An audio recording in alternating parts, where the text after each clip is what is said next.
Hi, this is Aimee from Yihong Roll Abrasives. Today we are going to our factory to check machine operation before export to our customer.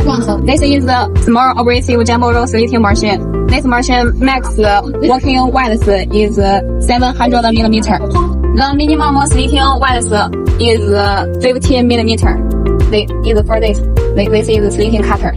And the max abrasive jumbo roll diameter put at here is 500 millimeter. This machine advantage is with four heavy boost cylinder. You can see 1, 2, 3, 4, and this can help us slit for heavy abrasive jumbo rolls such as zirconia and ceramic abrasive cloth.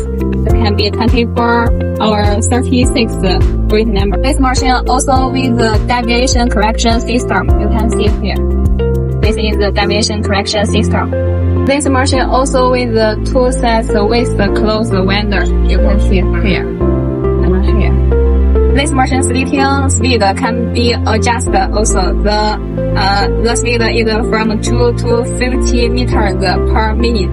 Let's our engineer to show us how to operate this machine.